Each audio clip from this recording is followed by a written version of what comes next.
All the different body parts of him were trying to spray poison on Krishna, but nothing was happening. Even though poison was putting, nothing was happening. Then Nanda Maharaja, who was getting very anxious about what is happening, he got into one chakkar, we say, that one, and he fell inside, full of fatigue and fear inside the ocean. Everybody was coughing in that full atmosphere, and it was breathing with fumes, and the ocean became red, and all bad omens were seen. And then Krishna just was starting to dance on him, and the poison was still going out of his mouth waste. And when all the poison was gone out of the dangerous serpent's mouth, he became free of poison, therefore even free of greed and anger. Then what happened was, he just then afterwards he sent that Kaliya away, and Kaliya was saying, what can I do? The full ocean is guarded by Garuda. I cannot stay in the ocean. Then he said, now I have stood on you, and my marks of my leg are on you. So when Garuda recognizes this, he will never touch you. So then Garuda went to the other side of the ocean and just lived his life there. As he was actually not a demon, but he was a snake entity. But because he was infatuated with lots of poison, he became very poisonous, and his life was also becoming like that. So, on the very ninth day of the chastisement of Kaliya's snake, when the inhabitants of Vrajabhumi were sleeping carefree, there was a forest fire. So, there was a forest fire. At that time, there was a demon, Agni Asura. He was another demon who was very dangerous, and he looked like a vampire. He was taking a horse of chariot of 4 horses, and everybody was thinking he was the god of the sun, but he was going around and setting all the things ablaze. Then Sri Krishna opened his mouth wide and then inhaled all the fire inside his mouth when he was just little more than 3 months. Then another one was she was trying to Yashoda was trying to tie Krishna. It was one of the most greatest events, and Yashoda was trying to tie Krishna with a sufficient rope, but any time she was trying to tie, the rope was becoming too much longer again and again. She could not even help it, and the rope was becoming longer and longer and longer. Then when she looked at Krishna in love and also anger, Krishna subsided, and then because Krishna only can be bound by one thing, that is love. Anger, hatred, greed or power, nothing can stop Krishna from doing what he wants. Only love, this one thing that Yashoda used, made Krishna, and the rope became sufficient. She tied it, and then Nalakuvera story came up. And then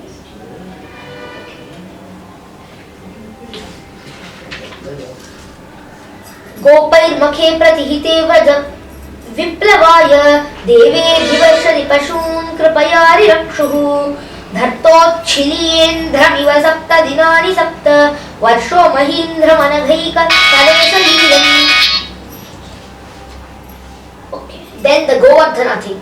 They stopped offering anything to Indra, because Indra was becoming more and more arrogant day by day. He was thinking he was the cause of everything, and he started forgetting Krishna as a source of his power. Because Indra was also created because of Brahma. Brahma was created because of Krishna. So it all comes back to the creation of Krishna. So it all comes back to the creation of Brahma, who was Krishna. So Krishna was the greatest entity in the world. Okay. So he was never born. There was no creation of Krishna, and he was called Aja, or the unborn.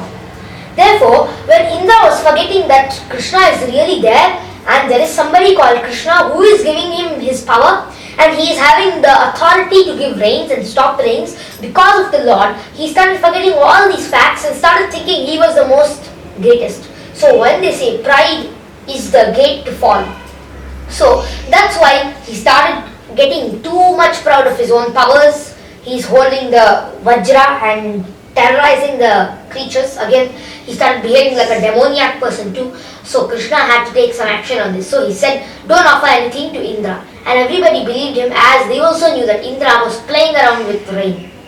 And then what was happening was, Indra got very angry. He sent Samvartaka, one of the most dangerous forest fires and also earthquakes, all the natural disasters, who is headed under Samvartaka, a slave of Indra. He ran down to call his powers and then came in the form of a tornado. He put the tornado all around Vrindavana, and the full Vrindavana was scathed almost. Then all the Brajavasis came under one mountain, and Krishna just touched the mountain, and the mountain came up, and then he lifted it up with his little finger. When he lifted it up with his little finger, it all came up. And then he held it, and Balarama, everybody was sitting all around him. And then they were praying to the Lord. Then Indra was getting even more angry because such a small boy is able to pick up Govardhana when me and my servant Samvartaka are being defeated by such a small boy. How is this possible? And then he sent his firebolts. Not only Indra but also Agni, who was Indra's friend, set some firebolts at the mountain. The mountain was cracking, but nothing happened to the mountain because Krishna's external energy was covering the mountain. And then nothing happened, and finally Indra himself came on top of one Airavata, his Airavata, who has 6 tusks, and then came like that, 4 tusks, and then he came 4 trunks and 4 tusks, so that a majestic elephant just stood, and then he started hurling more and more thunderbolts here and there. There were fire and big tornadoes, and lot of water were falling all around the areas. Everybody was getting scared, but still Krishna, because Krishna was having the complete world under his control, he blew his flute, and Indra and his Samvartaka both got inside the flute and fell right on their face on a mud, we say, that kachira. He fell just right on his face there, and then when he got up in the morning, his face was dried and full of that sluggish waste. And then he got up, and then he was searching for Krishna all around the same face, and then Krishna finally found him on the mountains, and then he went and bowed down to Krishna and said, "Sorry, O Lord, I forgot that you were the entire source of all the incarnations, source of my power, source of Brahmaji's power from whom I came. You are the source of everything, and I forgot you. I'm really sorry." And then Krishna granted him his blessings again, and then set right all the things back.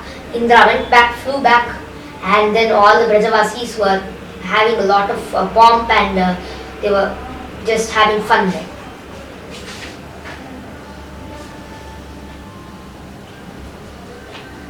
Okay.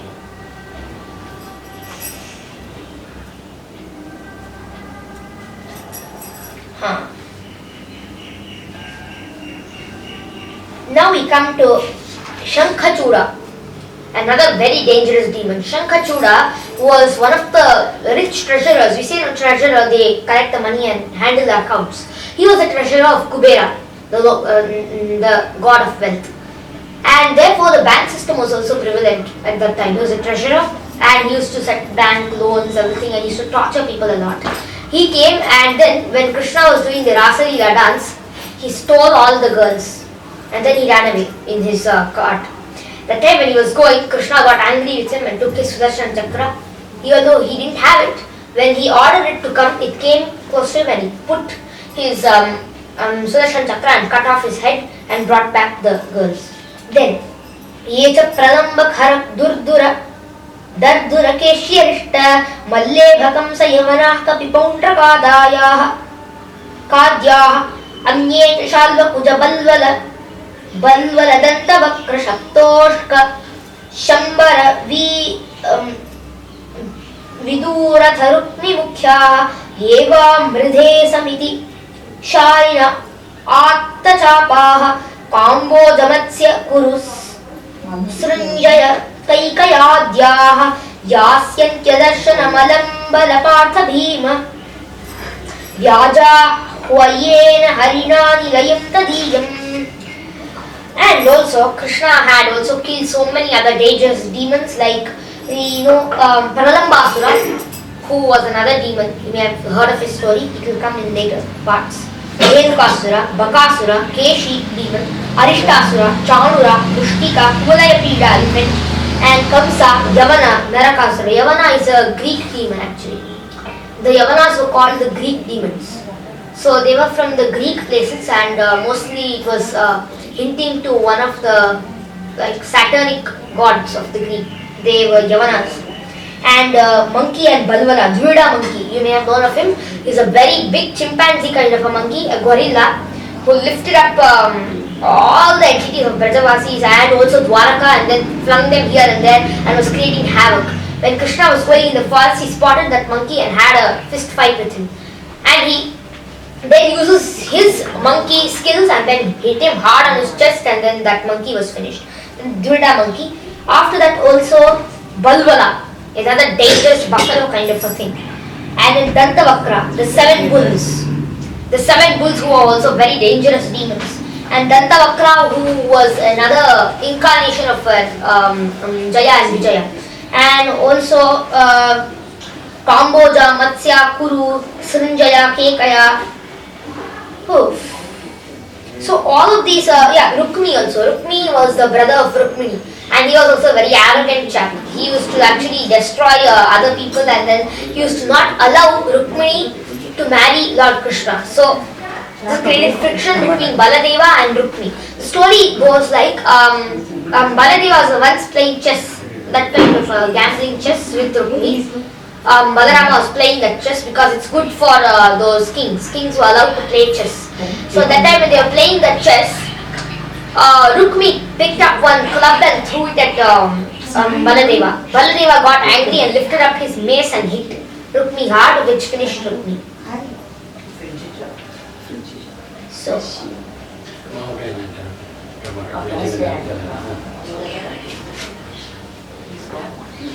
Now we shall go to the next one. We saw Rama and we saw Krishna's pastimes. Now we shall come to Kali Yuga. What will happen in Kali Yuga? Now we shall see. At the end of Kali Yuga, there will exist no topics on the subject of God. There will be no words